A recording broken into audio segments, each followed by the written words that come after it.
This is the Biz Call. Question 1. What's your name? My name is KieraDent. Question 2. What is the name of your business? It is the DentalATeam Consulting. Number 3. Describe your business in a few sentences. What you do? We do dental consulting for practices. So for dental practices, we literally fly to their practices, we train their teams, and we do a full team approach where we focus on the dentist, the team, and the patient in order to make a great VIP patient and customer experience for the team as well. And we do it through a threefold approach where we focus on the doctor and the team members themselves. That's prong number 1. Number 2 is through systems in the team. And then number 3 is through financials, making sure that the practice is profitable as a business. Wow. Okay, question 4. What's your revenue model? How do you make your money? Fantastic. We make our money by helping other practices flourish and help just better impact their communities. So basically, we charge for our consulting services. We've been in the dental world for several years combined. I think we have over 100 years of dental experience among all of our consulting team. And so offices pay us for that knowledge and that experience, really being able to just take the shortcut to success in all the dental practices from someone who doesn't just understand them, but literally is them. Okay, so fee-based is what you're saying, yeah? Exactly. Okay, question 5. Are you brick and mortar, online, or both? We are solely online, but we do fly to the dental practices all across the nation and in other countries as well. But nobody comes to us. We just get to hang out by ourselves and then fly to their businesses. Okay, so you're online and then hands-on is what you are. Correct, yeah. Yep. Okay, question 6. This is a good one, so get your teeth into this one. How did you decide? And did you just use that as a pun? Rob, that was a pretty good pun. Did we just get my teeth into that? That was a nice pun. I liked it. It comes with the territory. Okay, question 6. How did you decide to get into this business? So I started out in dentistry when I was in high school. I wanted to wear scrubs, and I thought, I can become a nurse and learn the whole body, or I'll become a dental assistant and just have to learn the mouth. And so that was actually what got me into dentistry.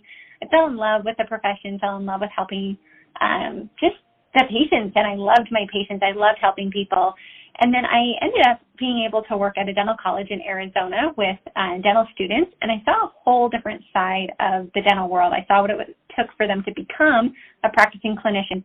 And so from there, I knew about 400 dental students, and I thought, there's got to be a way for me to take my dental knowledge and running businesses. I own dental practices, and there's got to be a way that I could actually help these 400 students be able to be successful in their profession. And so that's actually what created the DentalATeam. I remember when I was interviewing to work at the dental college, they asked me, Kiera, why do you want to work at the dental college? And I said, I want to have a way to positively impact the world of dental in the greatest way possible. So I want to work at the dental college. And that's been my guiding star. So it's always thinking of how can we positively impact the world of dentistry in the biggest way possible. And here we are, DentalATeam Consulting. We've got our podcast now that's growing team members, and we just keep expanding. This year we're taking it to virtual events so we can literally impact dental offices all across the globe. Okay, then. Question 7. Why would customers choose you over your competition? I think that because we're a good fit. I think at the end of the day, when you're choosing a consultant, you've got to fit with their vibe. I also think it's important to choose a consulting company that literally does deliver on what they say they're going to.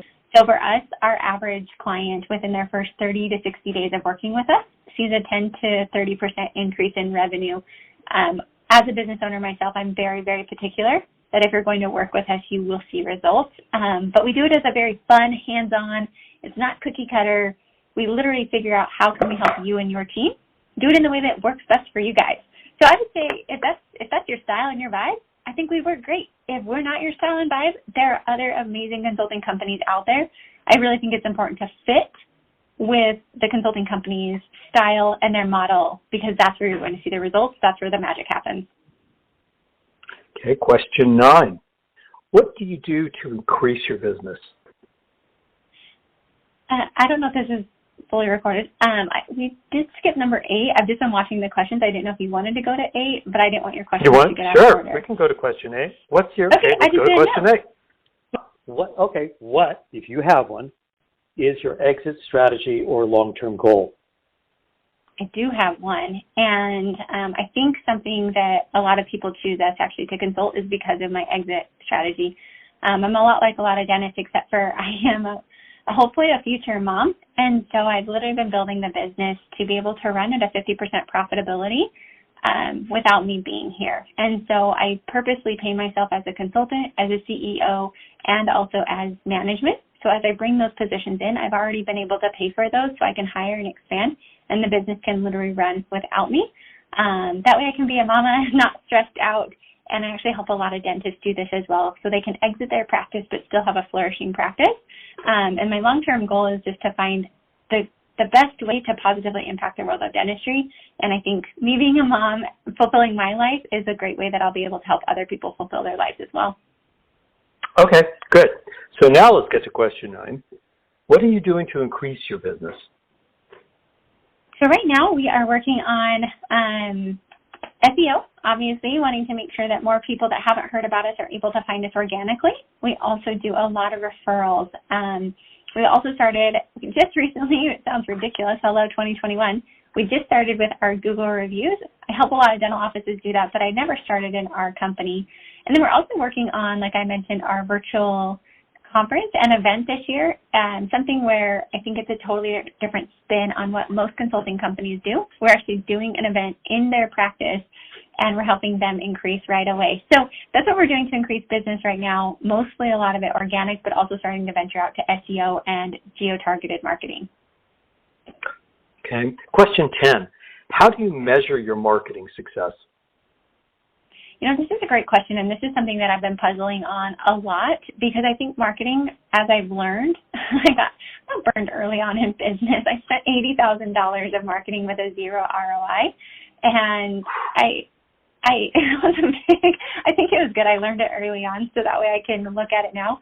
For me, marketing success is, one, you've got your branding side, you've got your advertising side, and then you have your direct sales. And so for me, I'm watching our marketing success as what's driving business, what's working, what's resonating. But I also learned that marketing is in multiple different facets. And so I would say our biggest marketing success is coming from people that just love us, that find out about us, and we're able to give them a different experience. And so the more people that we can find like that, to me, is marketing success. Okay. Question 11 can be yes or no. Are you profitable? We are. Good. Question 12. How many employees do you have? We actually have 12 right now, and we're bringing on 5 more. Good. Question 13 and 14 are 2 sides of the same coin. So I'll ask you question 13 first. What has been the best decision you've made so far? Golly, this one's loaded, and I've been watching these questions. I've thought about these questions. I think the best decision I've made so far was hiring in operations. I realized that I am not a great executor. I will execute because I'm very competitive and I like to win, but that's not what I love to do. I don't love details. I don't love finding this, like I'll find a solution, but I don't like to be the person who figures out all the in-between. And so hiring people that are opposite and complementary to me has been the best decision I've made so far, because that's allowed us to exponentially grow in each person's zone of genius. And so it's easy and it's fun and it doesn't require quote unquote hard work. Obviously it is still hard, but it's not having you do all the things that I don't enjoy doing. And so getting me out of that so that way I can really be an owner versus an operator has exponentially helped. That's a great distinction. Okay, so now question 14. What's been the worst decision you've made so far? Honestly, it was that marketing one. I think losing $80,000. Oh my gosh, it was so bad. That was such a bad decision. I signed up at an event. I got hook, line, sinkered, and I should have done my research on the company before I said yes. And then I should have pulled the plug much sooner when I realized it wasn't working and we weren't seeing it. Instead, I felt like I was just, hoping to hit gold as the bank account kept going down. And then to make add salt to injury already is I had told them we were going to stop, and they ended up running almost $10,000 more of Facebook ads because they didn't realize it was still linked to a $10,000 deposit that I had. So that just ran without me even knowing it. So I could have at least gotten $10,000 back, but that also ended up running, and I didn't know that. Wow. Okay, question 15. If you can freeball this, what didn't we cover that you'd like to add? I think, because this is the Business Call podcast, that, like, there's so many people out there that want to start a business, and I sat there for so many years. It was that itch that could never be satisfied. I created all these mock companies, and I just knew I wanted to do a business, and I think there's so many reasons that we as entrepreneurs tell ourselves as to why we won't do this, that I think at the end of the day, just jump. I wish that I would have possibly started this sooner, and I believe that everything in life is working out for us, even if it doesn't feel like it is, and I believe that life is working for us, not against us. And so I think more than anything, for all those business owners out there listening and thinking about this, like, jump and find people that are smarter than you, so that way you're constantly the smallest fish in the room, and you're constantly learning from people that are smarter, that are better, that do it better, and just be willing to ask and be vulnerable. But man, I'm so grateful for the mentors I've had. I constantly getting mentors, and I really feel like I was just on another podcast and we were talking about, I think the piece that makes business owners successful is when they have business intrigue. Be intrigued by the art of business. Figure out what you can. Talk to mentors. Find somebody in the area that you're weak. I'm weak in marketing, and so I've got a lot of people. I feel like I'm a scholar of marketing because that's a zone in the business that I haven't been as strong on. And now to see that I know quite a few things. I'm not going to be weak. I won't be as vulnerable there. But just jump in. If you've got that itch and you've been wanting to do it, go for it. And then if you are a business owner, have that intrigue piece to it where you literally are always being a student of business, so that way you continue to grow and morph and realize that as business owners, I personally think we've got the most incredible, most beautiful job that you could ever ask for, but we also have the other side of it with the success tax. With great success also comes the tax of possible stress, and find all the ways to hire people quicker, hire better people, so that way you're in your zone of genius at all times, and allowing other people to do the same. Fabulous. Hey, listen, okay, one last time, nice and slow, nice and loud. Give me the name of your business and the URL so that people can get more information. Yeah, absolutely. The name of our business is The DentalATeam Consulting, or really cool, like the Home Depot. So it's The DentalATeam Consulting. Our website is www.thedentalateam.com. You guys can email us hello@thedentalateam.com. And anyone listening, we do have our virtual events. And so come on over, use coupon code podcast. This is a podcast, and you guys will get a discount. So for any of our events, they are all CE, so continuing education.